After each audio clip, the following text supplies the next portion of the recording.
You're going to remember this every day for the rest of your life.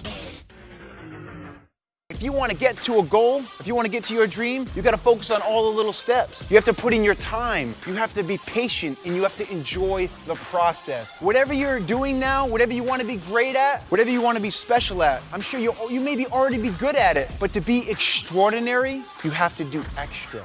I firmly believe that we are all here for a very specific reason, to do something truly extraordinary. But what are you going to do to get there? Welcome to the Megna Method podcast, and I am so excited to sit down with writer, director, producer, Mr. Randy West. I don't know about the writing part. It sounds good, though. Yeah, it does. Thank you so much, man. That's all that matters. Please, thank you so much. Let me just tell everyone as we start this podcast, Randy has done something truly special, and it's a huge honor that he's even doing it, and that's what this podcast is about. A few years ago, we had an idea, or he had an idea, and I was flattered but scared, and that idea was to do a documentary. And we're going to tell you all about it, and he's going to do most of the talking after I do this intro, but I've never seen anyone work as hard as he's worked on this. And I wish I could say, like, hey, man, he's just doing it for this project, but he does everything like that. So he's not only been a blessing as a positive influence, but he's also a great influence as a friend. And he's a special guy, man. I'm really lucky to have him in my life. And thank you for making time to be on the show and share the story. No, thank you. And, I have a great example of hard work, and some friends that I have. So I'd like to meet him. No, maybe we should just tell them a little bit of our backstory, I guess, first before we go into. Yeah, please. Yeah, so I think I'll tell them, I don't even think I shared this with you before, but I left high school and I went to NC State University. I won't get in trouble for saying that one. From Coach Reed? No. Coach Reed would laugh. And anyhow, I went to NC State and I got some academic money, and that was, I thought that I would be okay with, like, maybe trying to walk on, or I was like, I don't really know if it was a dream to play college football. Mm-hmm. I didn't have to be a star, but I just wanted to play. Mm-hmm. But I got a lot of academic money for college, and I was like, well, I don't have a lot of money, so I better take this. And right. They didn't have tryouts until the winter, and I tried out, and I did extremely well. Like we were talking about earlier, I thought I did extremely well. Yeah. Oh yeah, we have that. That's a big topic for today. Yeah, and but I made it all the way to the end, but then I got cut, and that was devastating because throughout those tryouts, I realized that I really did want to play. So, long story short, I couldn't play there because I got cut, and they didn't want me. I was too small, and to play offensive line, I was too slow to play anywhere else. So, I ended up transferring to Richmond. Was a whole nother story in itself. But when my first year at Richmond, you had just left, and or maybe about 2 years before I came in, you had just left. And I remember the first offensive line meetings I was in, and I was just glued in on Coach Leonard. Everything he was teaching, I was just locked in on him. And I had no idea who you were. I had just got into Richmond.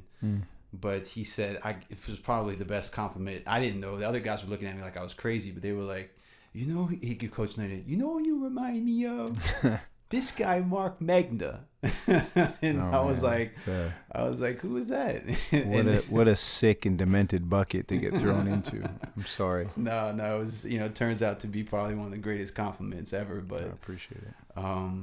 So yeah, that's our history, through Richmond and whatnot. But, I was teaching high school for about 10 years, and teaching at a not so fortunate area, where a lot of the student population was lower socioeconomic income, single parent homes, a lot of, and I was coaching football too. So a lot of those kids, didn't have fathers.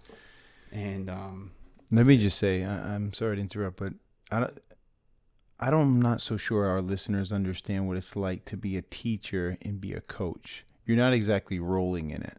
So just most people won't do a job, let alone volunteer to do something where if you get paid, if it's extremely low salary, whatever it is, and what you deal with through not only players and players' parents, I mean, you're a hero.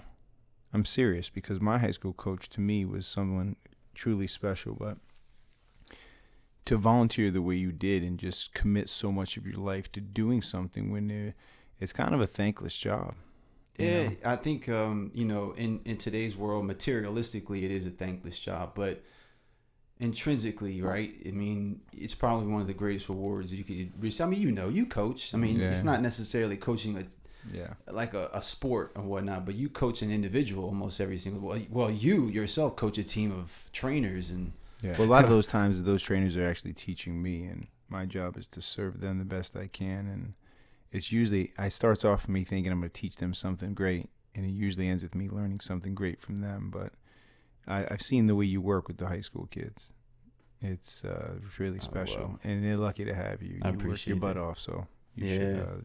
They're lucky. I learned from some great coaches myself, both of us. But in my time teaching, like I said, the population that I worked with there were some amazing kids, and like always, there were some not so amazing kids, but a lot of them, I don't want to say just weren't fortunate, but it was just the circumstances that they were in. They had to deal with some different things. I wouldn't say they were less fortunate, more fortunate. Either way, it's just different. It was just different circumstances. Yeah. And noticing that, a lot of coaches or a lot of men, which there's starting to be a lack of, like, alpha males or just strong men that are in positions to teach young men. I mean, even young kids in general. Not even so much just, how to play a sport, but just how to be a good person, how to do the right thing, teaching them correct morals and, good habits and how to treat people. But, and most people don't even want to do that, because then you have to be responsible. Right. So it's so true. It's a tall task. They, like I said, those kids, they single parent homes. If there was a mother or a father that was a single parent, they were working multiple jobs. They were hardly ever there. So, it's the cliche story, like the coach is like picking the kids up, buying them dinner, like basically trying to help take care of the kid. It's not that the parent neglects them. It's just that they're doing what they can to help provide for their children. Right. So, spending those years coaching and teaching, and then, obviously I was ready to get out of the teaching. I'm still involved in coaching high school football, but I was ready to get out of the teaching environment. And I was always involved in video production. And so I was going full time in video production with our small production company. And one of the things I wanted to really focus on was great storytelling, and obviously with the environment that I was exposed to, and knowing you and being good friends with you, I was like, these kids need to see, especially the young men, but kids in general, need to see that somebody who was in their shoes and went through the same things that they did, was in the same circumstances that they were in, found a way to make it happen. And this is where he is now.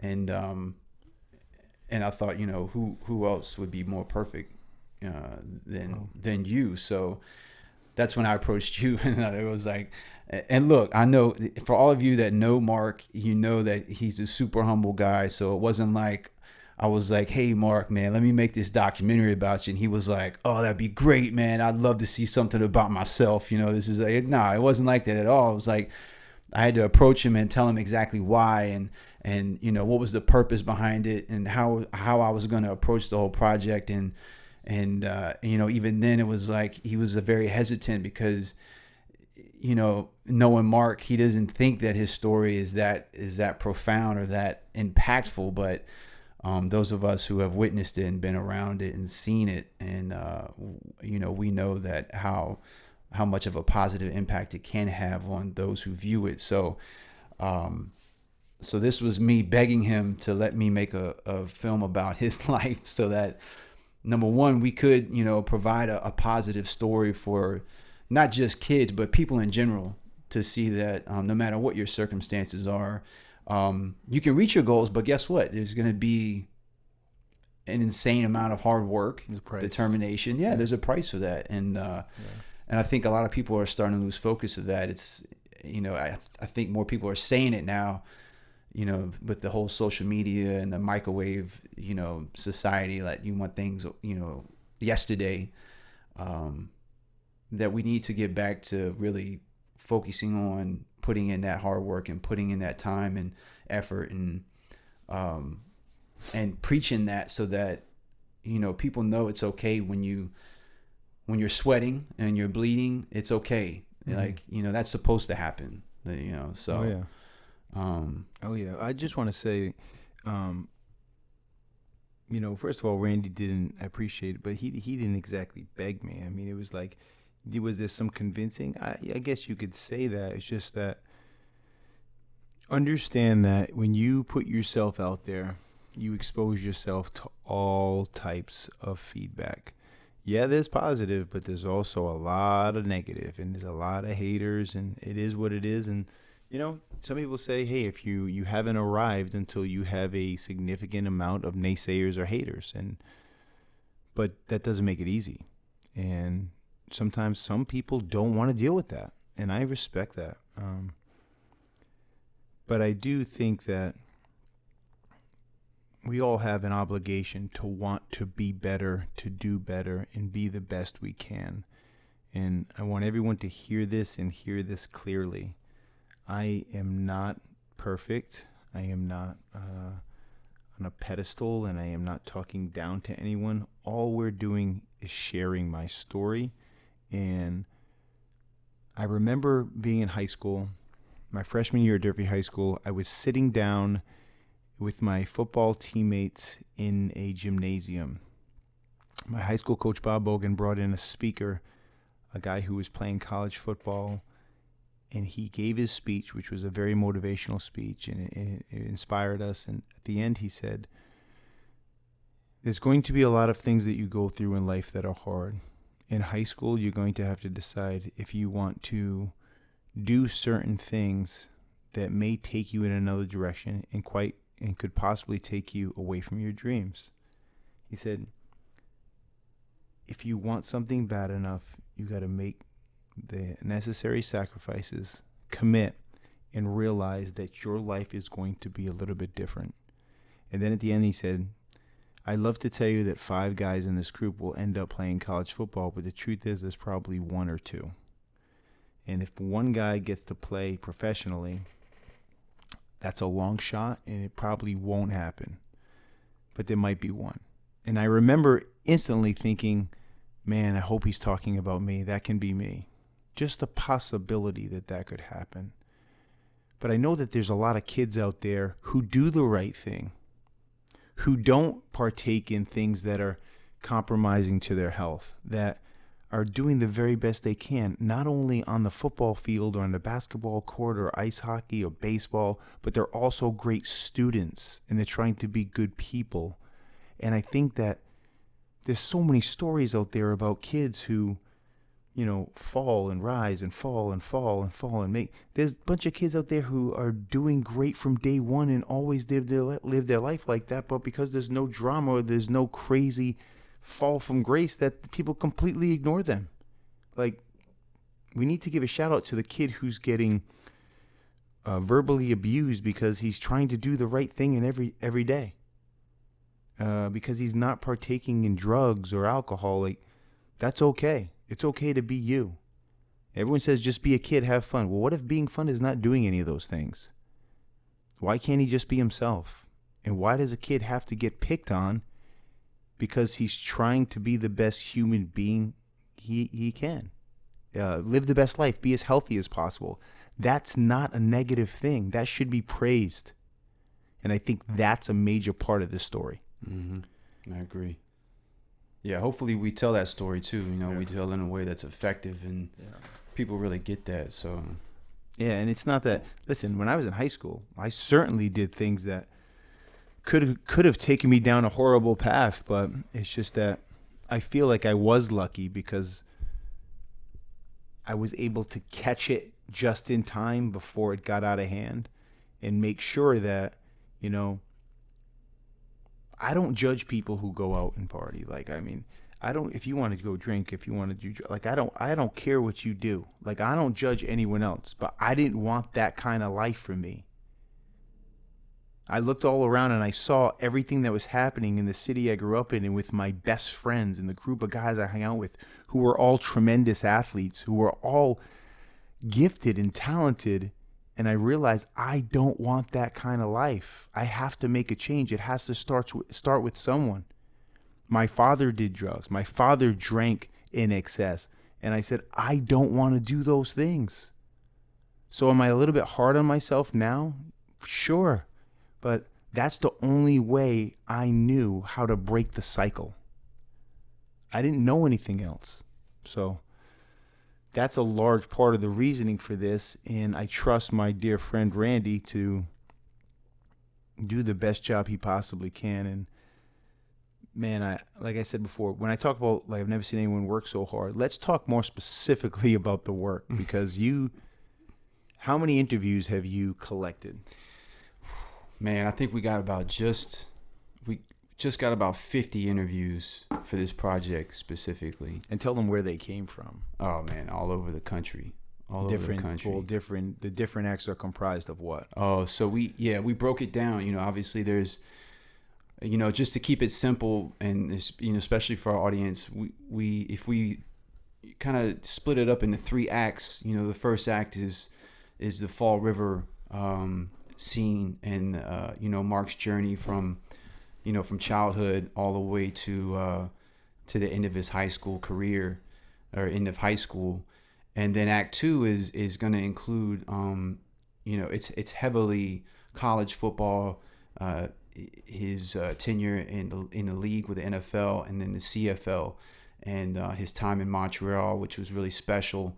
And then act 3 is obviously everything that took place after that, which is mainly in Miami, and your journey through the fitness industry and how you climbed your way through that. So there's definitely, it's like, it comes down to a matter of me doing a good job or, a well enough job of telling the story, because the story itself is already there. It's like, it's basically like, I know you're going to be like, nah, but you handed me this story on a silver platter. It's just a matter of me, delivering it to the audience in an effective way. Because at each stage, there's great exposition, there's climax, there's peaks and valleys, there's conflict, and that's how life should be. Life's not going to be easy sailing the entire time. Like if there's no conflict in your life, or there's nothing that you have to overcome, there's no adversity, I want to know who you are and what kind of life you're living. I want to be with you. Well, we talk about that all the time. Like, I'm not a parent, but I've certainly been a son. And I think my mother did a great job of letting us. I went to a conference this weekend, and there was a moment in the conference, an aha moment, where, they're in playgrounds now, they want to remove like the monkey bars because kids fall and kids get hurt. And of course, we don't want anyone to get hurt, but falling off the monkey bars is a part of the process. You kind of got to fall, because if you fall, you realize you get hurt. Then you pay more attention. You try to do a better job. That's a part of it, right? Right. Even learn how to fall, right? Oh, yeah. Like you said, it's not just learning not to fall. It's learning how to fall the next time. Absolutely. And, with, as I said, I'm not a parent, but I've been a son, and my mother understood that I have to let my son go through this adversity, because if he doesn't deal with adversity at, 8, 10, 12, 14, 15, 16, well, then when he turns 20, it's going to hit him, and he's not going to know how to deal with it, and then he's going to have a breakdown. And then he'll either implode or explode, and it's going to be very bad. And that's when depression sets in. That's when substance abuse sets in. And, you have to let kids deal with those things. And I can only imagine. I hope to be a parent someday. And I can only imagine watching from a distance as your child suffers. But the kids that I grew up with that were protected, and were always, they would get in trouble, and the parents would get them out of trouble, and they wouldn't really punish them. They kind of punish them, and the parents thought that they were doing a great job of, disciplining the kid, and it wasn't real discipline, meaning that the kid didn't feel the heartache or the pain from the mistake. Well, those kids are lifelong strugglers. I mean, the majority of the kids I grew up with that the parents got them out of trouble all the time, they're either alcoholics or drug users. They're suffering miserably through life because they don't know how to deal with any adversity. And I'm not saying, we all have problems. Everyone has. I don't care if you're rich or poor. We all have our own set of cards we're dealt. We all have adversity. But you kind of got to learn the process of dealing with that. And I don't know what the process is for you, because the process for me is different from everyone else. But we got to figure that out on our own. And it's not fun. It's very hard. I'm certainly not an expert. I screw it up all the time, but I've certainly felt a great deal of pain dealing with adversity. And it's serves me much better now. If I make a mistake, it's okay to make a mistake, but don't be a mistake repeater. So let them feel it. They have to feel it. It's like you either pay the piper now or pay the piper later, but you will pay.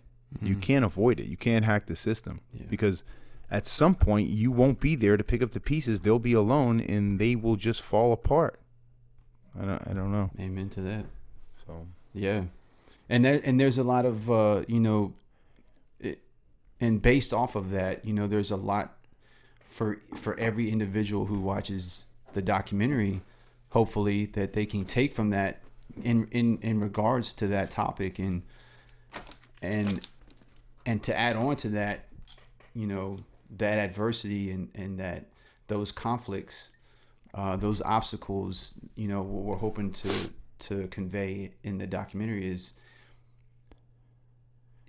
it's not like Mark said, he's not perfect, and we talked about this earlier. Everybody thinks about quitting. There's nobody that's never thought about quitting. Yeah, anyone who tells you that they've never thought about quitting, they're lying. Yeah. And they're trying to make themselves be something they're not. I've thought about quitting several times in my life, and a lot of times recently, but I realized that I don't want to quit. I realize I'm having a bad day, not a bad career or a bad life. I keep it in perspective, and I pull through it. Mm-hmm. Yeah, and that's what we want to tell people. We want to show them those obstacles and that those adverse moments. We want to show them that it was tough, but it was just you just got to get up and finish another day. Get up and finish another day, and then eventually you get past that. It becomes a habit. Yeah, it becomes a habit. And you did that in so many instances, and more than we could show. Really, and we talked about this. I don't think people understand how hard it is to tell somebody's life, truly tell their life in 90 minutes, and even 90 minutes is kind of long. Yeah. So to be able just so everybody knows, there's a lot that's going to be left out of this documentary. Not that it alters the story anyhow. It's just that there's a lot of great moments that we just couldn't include. And that's why we created the website for the extra content and the extra bonus material, so that we could put those other clips and stories out there so people could enjoy them and hopefully relate to them, find some sort of inspiration from it. Right. I mean, there's so much footage that it deserves to be seen, and there's like different people. There's obviously the interviews from Fall River, the people from Fall River, and the people I grew up with will want to see that. The Richmond family will want to see all the stories of Coach Reed and the staff and the players that were all interviewed.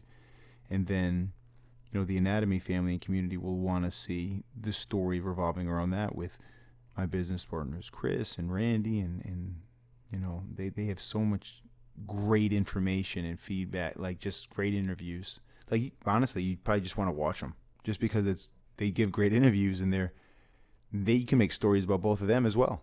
Yeah. So, yeah. Honestly, everybody we talked to for this project was just so overwhelmingly like, just whatever you need. Yeah. They were like, just tell me. And like, I mean, they were just ready to be involved. And it spoke about their character, but it also spoke about your character, because they were so willing to be involved and to talk about you and to talk about their experiences. And not everybody's like that, and not everybody's like that about somebody else. So that's true. And sad to say, there was like, man, when we started coming up with a list of people, I think I know I told you, I was like, yeah, we got to keep this low, man, because number one, for people who don't know, Mark and I didn't have a budget for this film. Like, this is a passion project. Yeah. And by the way, we were talking about a documentary earlier of someone we know who did a documentary. Right. And they had a $500,000 budget, and we had nothing. Nothing. We have nothing. I mean, this car was Randy was basically packing up his car and driving up and down the East Coast, and a little bit to Middle America. So when he would say, "I'm driving," out of the country. Oh yeah. Oh, out of the country to Montreal. To Montreal. I mean, that's why I say I've never seen work like this. And on top of that, yes, he's married. For how many years have you been married, by the way? 11 years. 11 years. So we can do another podcast about the tricks of that. But he's got an amazing wife. He's got 2 amazing children. So he's a full-time dad, runs his own business, and he's married, and he's cutting the lawn. And if you not to give you an inaccurate picture, but he has a very, very large yard, and he cuts his own grass. Yeah. So he is a human dynamo, if you will. But I want to say there's certainly going to be people in this documentary, that were not interviewed. And let's just say that he couldn't interview everyone, because the thing is, like, if you interview one client, right? And he did, but he can't interview them all. I have like 40 people I train, right? Yeah. Some of them I've been training for 13 years. Some of them I've been training for 1 year. And then the people I work with, like, the team's incredible, but to do it justice, you'd have to interview every single person in the building. Right. You really would. Like, yeah. I mean, I'm sure Vanessa could give you some great stories. Not all good, like David Geller, not all good, but like even David Miller, Maxine, like Jacqueline, like Eric, like those people would give unbelievable interviews, but you just can't do them all, right? And they're a huge part of my life too. But absolutely, that doesn't mean they're not important. It's just that there was no budget and it had to be limited. Yeah, so. Yeah, and you get lost, unless, and we talked about this, unless you were making like a lengthy docu-series where right. It was like a 6 to 8 episode television show that you could tune into. But at the 50 interviews we have, it's really tough to like include every single person. Oh, yeah. And then I'm not saying you have to. I definitely wanted to, because everybody that we interviewed gave amazing stories. And some people, by the way, so that everyone understands this, some people you have like 2-hour interviews. Oh my gosh. And you use one sentence. Yeah. And that's not because the information wasn't amazing or the storytelling wasn't great. It was just because there's only so much space, as you said before. Right. Exactly. And so, just so everybody knows, we, if you're one of those folks who felt like you should have been interviewed, trust me, we probably had you on a list, and it was just like, it was heartbreaking for us to kind of narrow it down to certain folks. But, we started with a list that was way less than 50 as well, but obviously that grew. Well, what happens is, we talked about this yesterday. If we're sitting, like Joe Douglas, for example, Joe Douglas was sitting down. Well, Coach Reed was sitting down talking about the success of some teammates. And of course, you mentioned Joe Douglas, who's now the general manager of the New York Jets, who's not only a huge success, but he's an amazing friend to me. He stays in my house when he comes to Miami. But we weren't going to do Joe. Like, we wanted to, but we didn't know if we wanted to bother Joe. Joe was like, I'm down to do it, but Randy had to drive to Philadelphia to get it. Right, and I was all about it. I mean, because he was excited. Once he knew we wanted to, he was like, "Oh my gosh, we got to make this happen." So, I mean, you can imagine how busy a vice president of player personnel for an NFL team is, and he was like, we just bounced back and forth, like, "Hey, how can we make this happen?" And he was like, I think it was like a Monday night at like 8 p.m. Who, by the way, another guy who works probably 80 hours a week, is married, and I think he has 4 children. He's And made time on a Monday night. Right. And luckily I had 2 young guys that are amazing young videographers who I on that trip I wanted somebody with me, because not only did we drive up on Monday afternoon, we drove right back to Richmond after the interview. I mean, it's about a 4.5 hour drive, but we finished, like you said, like, you think you're going in like a 30-minute interview. No. It was like 2 hours, because the storytelling is amazing. And you just can't sit down with an individual like Joe Douglas and just ask him like 5 questions and be like, okay, I'm out. Like, no, I got to get everything. It's just an opportunity you'll probably never have again. Right. And then Coach Reed mentions Joe Douglas. You see Joe Douglas. Then Joe Douglas mentions Elio and Todd McShay. So then you're like, oh, I got to go to Boston. I got to go to Connecticut. Yeah. And it got, But that, and I think in the back of our heads, we knew that was going to happen. It was just, it's our first run, and we didn't test the waters, so we didn't know if people were really going to be willing to be involved. Like, we didn't know, and it was like, and that's what was so amazing. It was like, it wasn't like we had to beg anybody. We just put it out there, and they were like, yeah.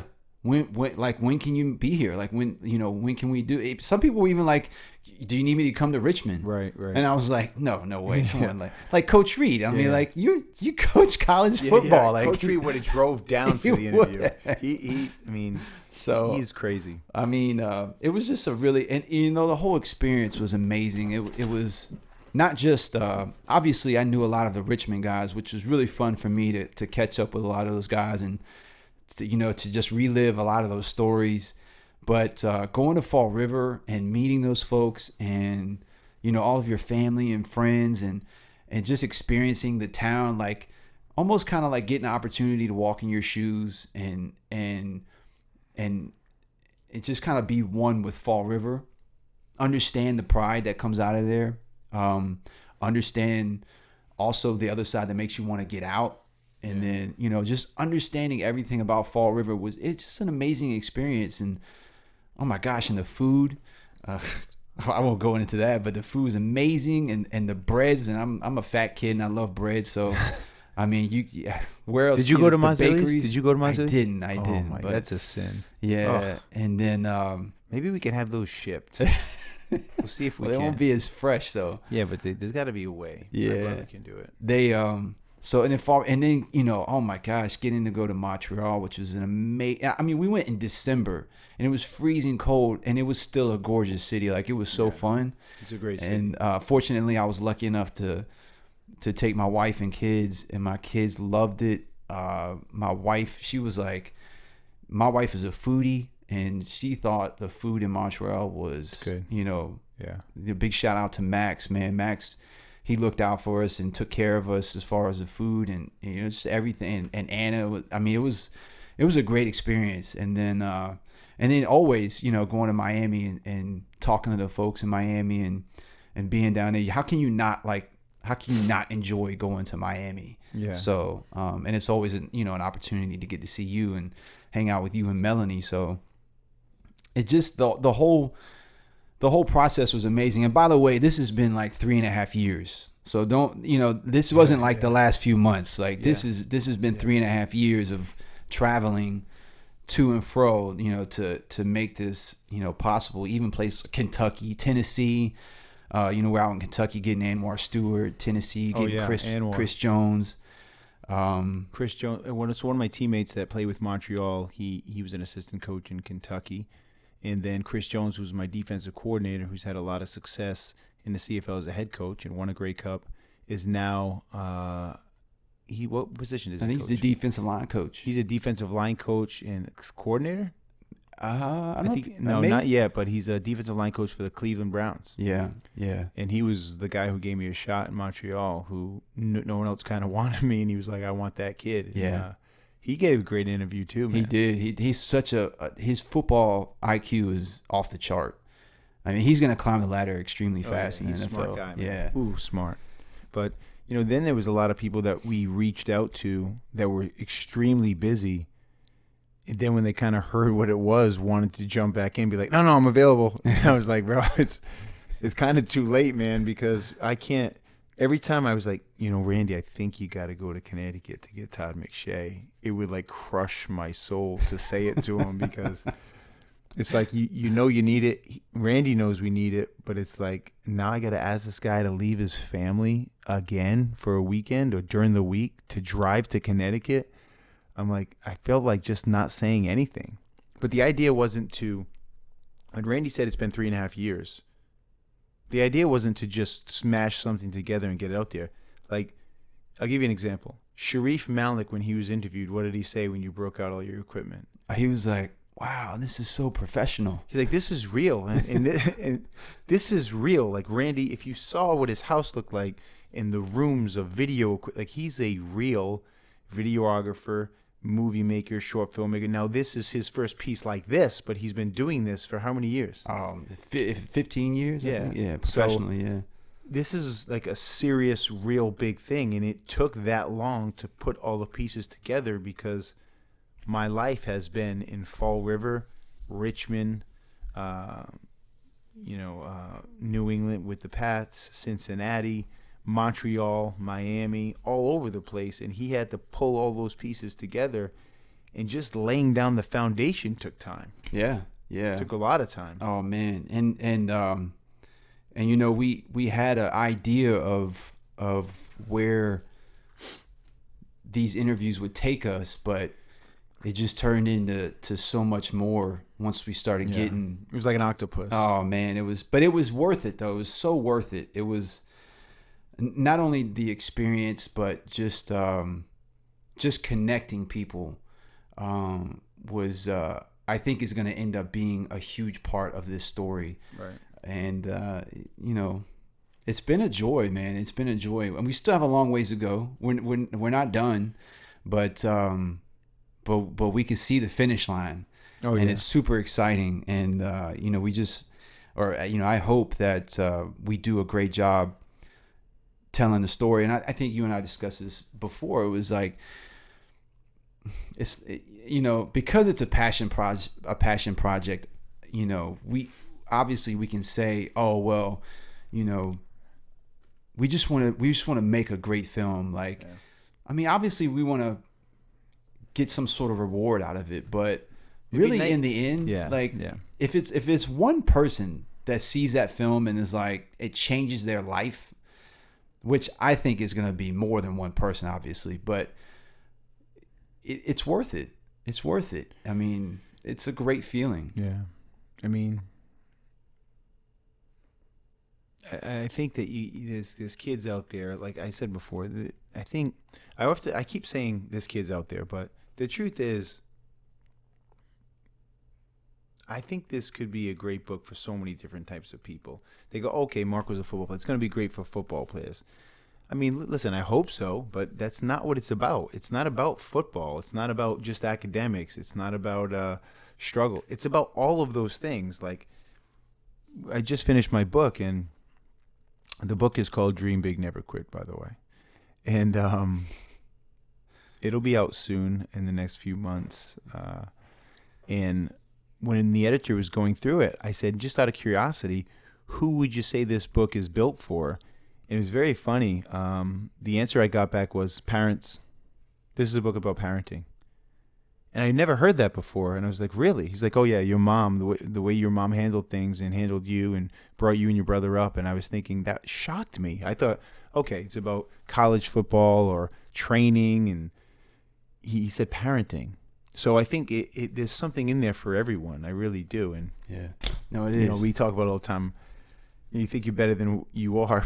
I'm hoping there is something in there for everyone. I really do. There's absolutely something in there for everyone. It doesn't matter who you are or what you're going through. It's, you know, even and you know, we don't, like you said, we don't have to focus so much on the struggle, because you're not always there are peaks in your life. You are at good places and good moments, and not everybody that watches this wants to watch it to learn or to experience how to overcome something. You can watch this documentary and just feel good about seeing, you know, good people talking about other good people doing good things. Right. And you know, I hope that that's what people take away from it. You know, one of the things that people take away from it. So it's definitely something in there for everybody. I want people to think that it's a strictly motivational, inspirational piece that you got to watch when you're down and out, you know, like you're in a dark room by yourself, crying your eyes out. And you're like, oh, I got to put on this, you know. Yeah. And that being said, it's not, look, as Randy said, I'm not, you know, I don't need to go up there and tell everyone, oh man, we were homeless and there was struggles. And like we're not trying to create a drama filled story. You know, it's not like everyone, I hear these stories and I'm thinking, there was no happy times in your life. And I think that, like, the way I was raised, my mother, it didn't matter what we had or didn't have. She made it feel like we had everything, and she busted her butt to make sure it seemed that way. But there's enough drama and falls and adversity in this story to not embellish or add. Like, it's there. So my story's not crazier or tougher than your upbringing. Like, everyone has it. Everyone has it. I don't care who you are, where you come from, rich or poor. Like, we all have it. So, it's just a story where, you know, we were talking about the kids I grew up with, and I was in rooms where kids were drinking. They were drinking beer. They were drinking hard liquor. They were, you know, doing lines. They were smoking pot. They were taking prescription pills. And I can't tell you exactly why I stayed away from it, but the reason why I ended up not going down that road is because I did not want to let my mother down. Like, I saw her killing herself, and I'm thinking the least I could do is not add to her problems. And, like, me resorting or taking part in that was not going to help our family situation. So I said, at least I can be responsible and do the best I can, because you'd have to be an absolute moron to participate in that, knowing what she's going through. And there was pressure. Like, there was pressure from kids to do it. And people think, oh, Mark, it must have been easy for you. It wasn't easy. Every time I walked into a house party or a room where they were doing something, I was like, maybe this is the night I'll do it. Like, maybe I'll take part in it. Like, I want to be a part of that group. I want them to look at me like I'm an insider, not an outsider. But there was just too much, you know, crap that my mom was going through. And after seeing what my father went through, like, I didn't want to go down that road, you know? And Randy does an amazing job telling the story, you know? So far. Yeah. Yeah. But I wanted to ask you about the interviews. Like, you said you had a good time with the interviews, but you must have, like, just think about in general, you probably heard a lot of stories that you weren't aware of. Oh, yeah. Yeah. Like stories referring to you, or just stories? Just stories in general. Oh, you know? yeah. And things that you probably would never hear until you get a mic on someone and they start sharing. Oh, yeah. You know? And it was amazing to hear how open a lot of people were, and but also extremely respectful. You could tell there were certain things that bothered certain people in specific interviews, not about you, but just about certain situations and circumstances. But it wasn't like they were ready to throw anybody else under the bus. Like they weren't ready to they weren't like just itching to get after somebody negatively. Like nobody did that. Nobody. And again, I think it goes back to your character and the people you surround yourself with. Like, even if those people have a little bit of that in them, they know what kind of person you are, and they know your character, and they are respectful enough to behave accordingly in their interview. But I don't think it was in their character for everybody. Everybody that you surround yourself with and that's in your life, I think a little bit of you rubbed off on them, and they obviously acted accordingly to during their interviews. But yeah, going back to your question about just stories that I didn't even know, like there's a lot all over the place, but specifically a few of the ones obviously from Richmond that I wasn't aware of. Maybe kind of a glimpse, or somebody might have mentioned something, but I didn't know the full story behind certain transactions. Like I didn't know Coach Cullen played for, I knew he played for Coach Reed, but I didn't know how the whole story went down. Oh yeah. That was a great story. I didn't know the full capacity of that story either. Yeah, that was amazing. Like, so Coach Reed tells a story, it's kind of long. I don't know if I could do it justice here or even post it on the website, but Coach Reed was one of the only ones, kind of recruiting Joe Cullen when he was a high school football player. But he would send letters to Joe Cullen, handwritten letters. He would mail them, and and he called Joe at one point on the phone, and Joe's mother was like. She answered. She didn't want Joe to talk to him. Right. She was mad. She was upset. Yeah. She was like, "You keep telling my son that you're going to offer him a scholarship, and you're writing him all these letters. Like, we haven't seen anything." Right. And Coach Reed was just like, he was like, because he said Coach Cullen's mother was tough. Yeah. Oh, she was. I met her. She's very tough. Yeah. So he was taken back. He was like, "Well, I don't know what you mean. I've been sending handwritten letters to your son, for some time now." And so, and Coach Reed is a super intelligent guy. Yeah. Immediately he starts thinking, and he's like, so tell me this. What's the address? What's your address? Yeah.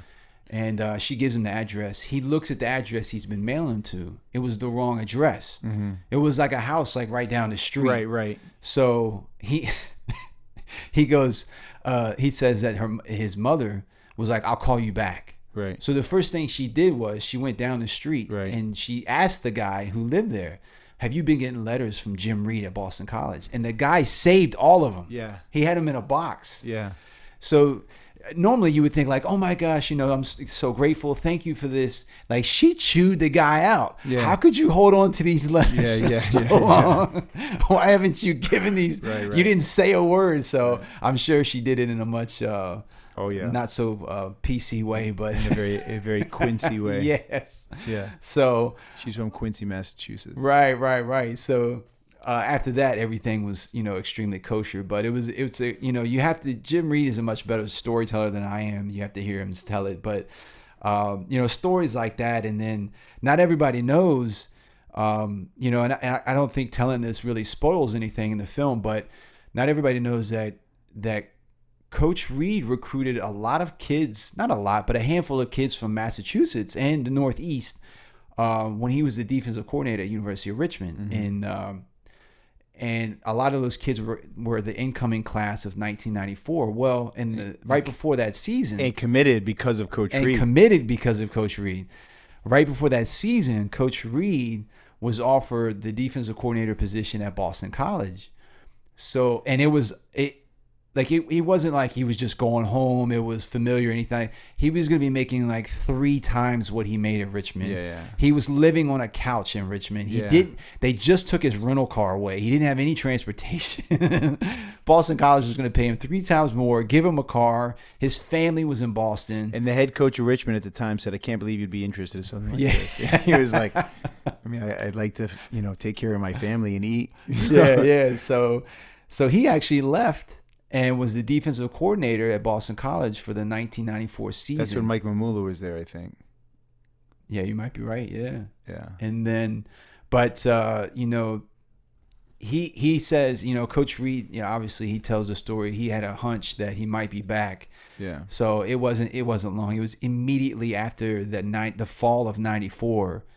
Coach Reed was back at Richmond as the head coach, which was probably even better than him sticking around as the DC. Yeah, it was like a dark time when Coach Reed left, and I was thinking, I came to Richmond because of Coach Reed, and now he's gone, and He said that was the only time he ever passed you in the hallway and you didn't say hello to him. couldn't believe it. I was so upset, and I was thinking, this guy, the only one of the few people in the world I believe in, he just bounced, and I'm here by myself, and he left Coach Cullen there. Yeah, who was not happy, and I'm pretty sure Coach Cullen took it out on everyone that entire season, which wasn't good either. So yeah, it's not like he needed a reason to take it out. He didn't need extra motivation to be nasty. Yeah, but he came back, and it was really special. But yeah, there was a lot of stories like that we just didn't. If everybody could watch every single interview, they'd be like, "Wow, I didn't know the connections between people." Right, they had no idea. A lot of people don't even know Todd McShay went to the University of Richmond. Yeah, so many people don't know that. That's pretty disturbing as well. And they don't know Todd's story, because Todd's story is a great story. Another great story about Coach Reed. Yeah. I had him on another podcast, but when Todd tells the story, that's a great story. Oh, when he after college, his climb, yeah, that was like, everyone thinks Todd McShay makes so much money. I'm like, dude, there was no instant gratification there.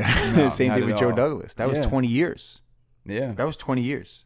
I mean, you posted that clip from 1999 when he was like... He was an intern. That, by the way, the first year Joe Douglas applied for that internship, they didn't give it to him. He had to go back the next year. Yeah. Just to get the internship. So, I think that it's going to be positive for a lot of people. Were there any interviews that you were like, well, who gave the best interview? Can you say that? I know it's hard. Well, who do you see in your mind, who was the best coach? The best coach. It's funny because I think you have to be more like Coach Reed was the best storyteller, right? Yeah. But Coach Leonard was the most enthusiastic. Yeah. I mean, the energy it was like flowing off of him. Mm-hmm. And obviously, for personal reasons, he was my position coach. So it was fun to sit down with him. And then with Coach Cullen, he was so intellectual, and it was so weird to see him in that calm state, and I mean, he's got to spend at least an hour a day calm. Right. And then Chris Jones, oh my gosh. Like the first 15 minutes of our interview, we were just, because I coach high school football, we were just talking about strategies.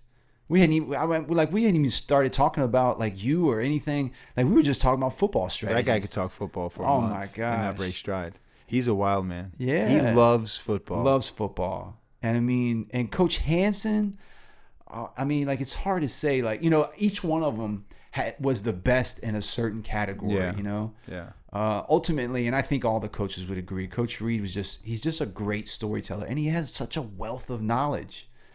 I mean, he's been around for so long, and he's done such a great job with so many people. He's probably been coaching, I want to say, 40 years. He's been coaching for at least 40 years. In the interview, I think he said he's been coaching for 47 years. That might be incorrect, but it's 40 something. Wow. And I think that's Belichick's 48, I think, 48 or 49. Really? In the NFL, by the way. In the NFL. But Coach Reed's got so much knowledge. It's crazy. Man. I mean, who else asked me? What other topic? Or the interviews were amazing. Well, I mean, if you could ask, who was the best player? Who is the best player you interviewed? Oh, like who was the best player, or who was the best interview? No. What player gave the best interview? Oh man, well, you forget you have Todd Elio, David Giles. David Giles was the best. He was, hands down. David Giles might be the best storyteller I've ever heard in my life. And then this is like no bias. Like Yeah. this kid can tell a story. Oh my If he was on goodness. stage, I would pay hundreds of dollars to get that ticket Yeah. all day. Hands down. He's a character, man. And the thing that's even more lovable about it is that it's so genuine. Oh yeah. Like he's not a character to be an actor. He's a character because No. it's his true Who he is, character. Yeah.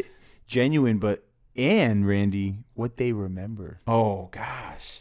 They Yeah. remember things that I didn't remember. Yeah. For sure. And that was one concern. But there was always like, they were telling stories. David Giles told a story about the Timberland boots that I was wearing. Yeah. He said it was the first time he had ever seen a white guy with Timberlands on. He thought that was kind of cool. Yeah. He goes, that's cool. So, Yeah. But they all of them, yeah. was there a Miami interview that you appreciated? Oh man, I know you appreciate them all. Oh yeah, obviously. yeah, of course, for sure. Of course. You know, it's always. I think I learned a lot of leadership qualities from guys like Sharif Malnick and Chris Pacello and Randy Frankel. Like sitting down with them and just hearing their perspective on how things work and don't work, and how you applied that to the things that you were involved in with them. They're just so, I mean, and Eddie Owens, oh my goodness, man, and Dan Turner, they just, again, it's Barry. Oh my, Yeah. I mean, Barry's like, good. Barry's yeah, good. and to hear, you know, especially guys like that, like to hear them. I don't think people get a chance to talk to guys of that caliber and hear how human they are. Right. And just, that's a very good point. yeah, you know, like they're good people, man, and they appreciate. Like I appreciated the fact that they appreciate somebody like you. Like a lot, because you think that someone that serves them or works for them doesn't necessarily matter as much, you would think? Yeah, I think the general population looks at those type of people and assumes, automatically assumes that they can't associate, or they can't even just have a conversation with them. Like it's out of their beneath league. them, right? Yeah. But every single one of those folks talked about the importance of treating people, everybody. Chris made a great, I mean, it's not in the film, but we had a great in-depth conversation about how he treats the security guard, the doorman, the busboy, like whoever. He does. Like, he does, by the way. Every single person that works for him, he makes sure he goes out of his way to talk to them. And he said he got better at that working with you. Like he said, you know, obviously he did that before, but certainly. But he would observe you, and he picked up on some things that made his process even better. Yeah. And you know, and everybody knows how successful he is and what he does, and Barry the same thing. You know, to hear Barry say, you know, I aspire, you know, to do something like Mark. You know, that's pretty impressive. Like, I mean, I think. Yeah, I mean, I think he's doing me a solid, but you could tell it's genuine. Man. Oh no, I mean, he is a very genuine. He's a very, very genuine. And those guys are funny too, man. And Eddie, you know, just hearing Eddie joke around and, you know, talk about family. I don't know if I've posted it yet, but there is an extra bonus clip that'll go on the site where Eddie talks about family. It's very powerful. Yeah, he's a huge family guy. Well, if you think about this, you know, I say it all the time, and some people close to me tell me, you know, you don't have to say those things, and you know, just express gratitude as much. But I realize that between Randy and his life experiences and the things like, look, I know he doesn't have to, like, you know, help me or, you know, spend time talking to me and explaining certain things to me, but he certainly does. And it's hard for me to express how much I appreciate that, you know, because these people start off as people and with business relationships, but they're more like friends. They really are. That's how I view them. I mean, I can't help myself. I do view them that way, but for him to go out of his way and teach and be patient and, you know, value the work that's being done, like, that means so much to me. And I have, you know, you have Randy, you have Chris, who's had so much life experience and done so many things with his life. And when Chris could tell a story that it had to be made up, but it's not made up. It's every bit of it's true. And that's the crazy part. And the names that he drops in the story, you're like, with who? And it's wild, but it's a combination of learning from Randy and Chris and listening to Barry, and, you know, there's certain things you pick up on. Like, who gets access to that? That's why I'm so grateful and so fortunate just to be able to talk to these people, and I can do something for them because they've done so much for me, you know. Just the two, you know, Randy and Chris, but, you know, the Eddie Owenses of the world, and just sharing their perspective on family and life, and it's a big deal, you know. Yeah, that's a blessing. It really is something special, and I can't help myself but express the gratitude that I have for all those people. And you know, when I say it's not, I don't want to let them down. It's not about not letting them down. It's just like, I want to do my very best because, you know, they took time and invested in me, whatever it may have been, you know, in regards to teaching, you know, certainly with the investments, but it's more like I want them to know that I'm going to do everything in my power to do the best I can and do good in this world, you know. Yeah, absolutely. And using the knowledge that they've shared with me, you know. So, yeah, we'd be foolish not to. Yeah. Well, what about was there an interview where you laughed more than anything? Oh, David Giles. David Giles. Yeah, that was funny. Yeah, that was funny. Like, I think I've seen the David Giles, Coach Cullen story. David Giles, he introduces what a new or an incoming freshman experiences the first time, game day with Coach Joe Cullen. And he's very specific and very detailed. And I don't think I've ever heard a better told story than that one. Right. Well, his version of the first warm-up, too, is... Oh, it is. Because a lot of... you know, we talked about this. Oh, big shout-out to Sam Kaufman. We talked about this Friday night. Yeah. Where we... Sammy's a trip, we try to tell people what we went through at University of Richmond, and I'm sure there's a lot of college football players, former and present, who are like, "Oh, we got it tough. We went through it's something similar." Thing. Yeah, it's the same thing here. And I feel like I can 99.9% guarantee you that a lot of the things that we experience, you have no idea. Yeah. No idea. You want to say, you know what, it's probably we're just biased and it's you're letting our emotions get in the way. But if you want to be honest, you just got to tell them probably not, because the things that they did, it's not like they were, well, I don't know if I should say that, but it's just... It was a different time, too. Yeah, it was a different time. You could get away with a little bit more. And it wasn't like they did it out of... there was no harm. They weren't trying to harm right. people. They were just trying to create this culture of, you know, strong accountability, zero excuses, and hold each other accountable, and let's make it happen, and here's how we do it. And if you don't make it happen, you're going to suffer the consequences. Right. And they expect the very best out of you. So it was like, get on board, and if you're not on board, it's going to get bad in here. Right. And two things were a testament to that. We talked about specific stories. I'm going back to, you know, discussions with you know, former guys that went through that program. We've all talked about specific stories where players from other programs, like big time programs, came into University of Richmond as transfers and didn't last long at all. Didn't last. Yeah, as quick as they got here, they got out. Yeah, and some of them didn't even, like, they just came and visited. Yeah. And didn't even stay. Like, they were like, you know what, I'm going to stick it out at the school that I wanted to leave. So, and then the other thing that if people really want to question us is take a look at the graduates from the Jim Reed era at University of Richmond. Just you could just make a list of maybe 20 people, but you could go like on a list of maybe 200. But if you just pick 20, Just pick 20 guys from that, I don't even know, almost 10-year period that he was there. Just start off with Joe Douglas, general manager of the New York Jets, Todd McShay, the head of the NFL draft for ESPN, Andrew Bogle, head orthopedic surgeon, Sam Coffin's one of the most prominent lawyers in town.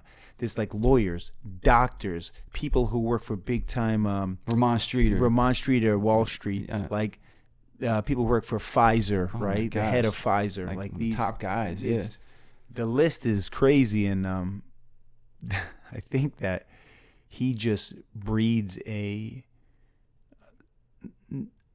push or an effort level or a sense of urgency or I feel like I can almost do anything mentality that is really special. Exactly. You know, and every person that we've interviewed who played under Coach Reed said something along the lines of, remember what Joe Douglas said. Exactly. I made it through 4 years of Coach Reed. I can do anything in life. And he said that to himself daily. And this is the general manager of the New York Jets. He goes, this is not hard, trust me. And he tells the players that. Yeah. He's like, you have no idea. Let me tell you a little story about Jim Reed. And he's right. Yeah. I remember when Coach Reed said, I don't know if it was the year after me, but like there was a string of maybe like 10 or 12 guys that got drafted, in some way, shape, or form. And the owner, George Young of the Giants, called him and said, what's going on down there? Like, what are you doing? Where are you getting these guys? And the truth was that the guys that he was bringing in, no one else wanted. That's exactly true. That's the irony of the story. And that tells you that even today where we have anatomy, there are situations that, and I know, look, times have certainly changed, but we'll have someone on the team and it's not looking good. It's like there are certainly reasons to cut ties with an individual, but coaching is a big part of it. Like Jim Reed said, he believed that he was an extraordinary coach and he can make things happen with certain people based on the way he applied pressure, praised, brought people into the circle, embraced them, and held them accountable and held them to a higher standard. And he did every bit of that. And that's the way it is now. Like sometimes people want to just say, let's fire this person, let's cut ties with this person. You have you coached them up? And have you done a good job? And if you haven't, well, then that's why they're not up to speed. Or Right. did you make a poor choice bringing this person in, which is certainly possible. Yeah. But a lot of it is coaching. And coaching isn't always fun. It's not always fun. Like coaching is like, this is going to be miserable and you're going to suffer a little bit and you're going to have to sacrifice huge pieces of time and give lots of effort and energy. But there are certain people out there that want the coaching. It's just, are you going to coach them up? Right. Because coaching is a full-time job, 24/7, 365. You're always open, right? Mm-hmm. So, yeah, and I mean that's one of the favorite sayings I like to use, and I think a lot of coaches use this. You have somebody under your realm that makes mistakes, keeps making mistakes, and guess what? You're either coaching it or you're allowing it to happen. yeah. It's not, you can't say I didn't coach that, but you let it happen. Yeah. You Right. kept letting it happen. So so that's a good. big point that that you bring up is just and that's you can apply that at any phase of life, right? Like you just said, like with your team at the gym, or if it's a team full of doctors that are under you, or a team full of lawyers, or you're an administrator at a school and your teachers aren't being coached up well enough, or anything like Right. it's such a great principle that you brought up there. And I know we could probably talk about this all day, right? Right, like right. It's just so many things, and a lot of those things are things that we want to teach through the documentary. Oh yeah. So And that's the reason for the documentary. So what's the plan going forward? Why don't you give everyone a timeline and tell them about the website, and then you can tell them about both Instagrams. Tell them. Yeah. So right now, if you haven't checked it out, make sure you go visit justakidfromfallriver.com and make sure you subscribe to that website. We'll send you updates about. We've kind of cut it back to every other week now with new material that gets uploaded to the site. It's great. We thought that it would be great because it was so many interviews. We wanted the audience, to get a glimpse of who was involved and a little bit of, backdrop about about the people that were involved as well. So you can go to the site, you can see, you know, Mark's doing an amazing job of posting at least 2 or 3 times a week, 2 or 3 different people that were interviewed for the film or that were involved in the film, and we just tell you a little bit about them and why they were involved in the film, and then we've been posting also, or updating the site with extra content clips, which are, you know, clips that are just priceless, but we couldn't fit them into the film in a way that you know, helped deliver the message that we wanted to deliver. So you have to go to the site. Again, it's justakidfromfallriver.com. That's the name of the documentary, Just a Kid from Fall River.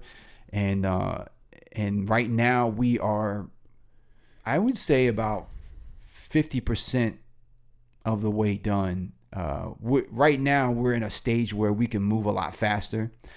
A lot of that 3.5 years was the production aspect of like gathering the content, you know, contacting the right people, you know, being able to schedule the interviews, get to the interviews. So that's what took a lot of time. And like we said, we didn't have a budget, so it wasn't like we could just take off 2 months and just knock out 50 interviews right away. It was like we had to wait until we had, you know, available time, free time ourselves. So, and now, like I said, we're in a phase where we're moving a lot faster, and we've been able to meet with some other folks outside of us who are super excited about getting involved in a project as well, which is going to help us take the film to another level. And we're just and we're pushing. So as far as the timeline, we're pushing to hopefully have a trailer, an official trailer out in the fall, which would, you know, hopefully we're hoping that it garners a lot more excitement.